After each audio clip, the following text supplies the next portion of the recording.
Hello, everyone. My name is Alex Levy, and today I will be speaking with you about a book I read called Personality Isn't Permanent, written by Dr. Benjamin Hardy.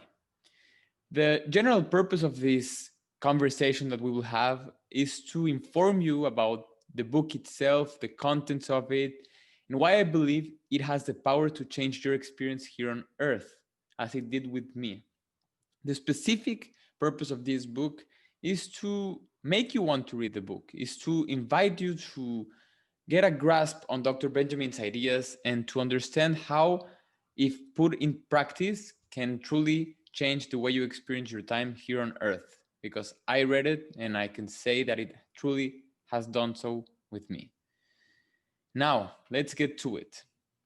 Is it truly possible to break free from personal beliefs that stop us from fulfilling our own potential as human beings? According to Dr. Benjamin Hardy, is yes. Benjamin Hardy is a best-selling author and a psychologist who studies the mind, who studies potential, who studies habits, and he has found that we as a society believe that our personalities are embedded in our DNA. They are an innate part of our nature. That is, we can't escape it, we can't transform it, we must accept it.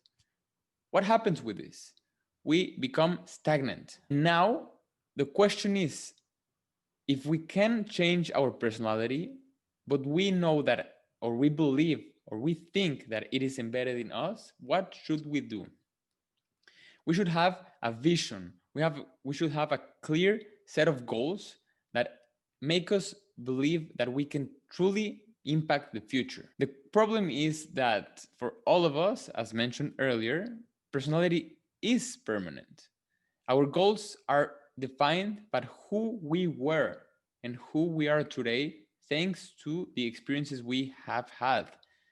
Those experiences can be traumas, can have negative emotions related to them, and they can, at the end of the day, make create an illusionary glass ceiling that limits our potential as human beings. What's more is that all around society we can see that we have accepted this notion that our personalities are not malleable, and we have confirming evidence that sustains this illusionary idea, such as personality tests. Personality tests have functioned as a kind of sustaining idea that our personalities are not malleable, and we fill out these forms, we fill out these questions that confirm the way we think we are, and that creates sustaining evidence to think that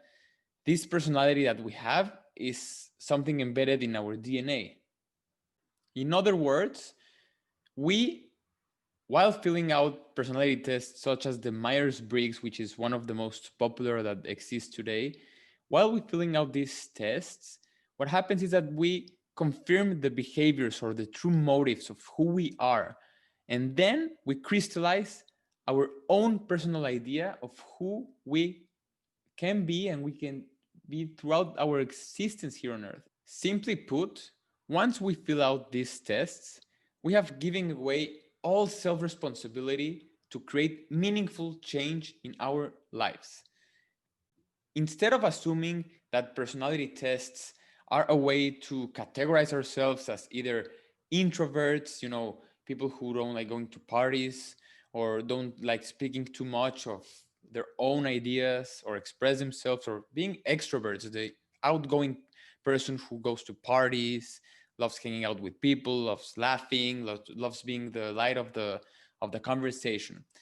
Instead of thinking that these tests are definitions of who we are, Benjamin Hardy argues that we should use them as a guiding tool to get direction to who we want to be, knowing who we are right now and who we were yesterday. What should define us then?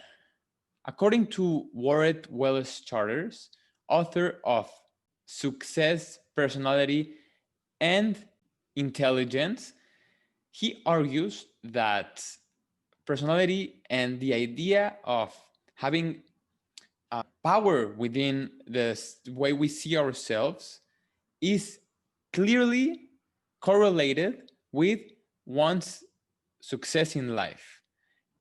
In other words, by changing the way we see ourselves and by understanding that this can be changed, we can be more successful. C.S. Lewis, an author and broadcaster from the 1940s, wrote an amazing essay called Beyond Personality, where he talks on time and timelessness. He speaks about religion, about Christ, and he says that God is timeless. There is no time for God. But for humans, we're always focused on time, past, present, and future. This is true with our own personalities. We see the same experiences we have today by the experiences we had yesterday and a year before. And then what happens is we think we can change and we say, I'm going to change. I'm going to move out of my country. I'm going to look for another girlfriend or new friends or a new job.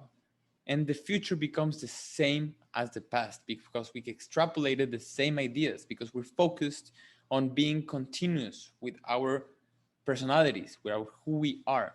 Reading Personality is Impermanent by Dr. Benjamin Hardy has truly changed my views about who I thought I was, and most importantly, why did I think of myself as a byproduct of my own past experiences.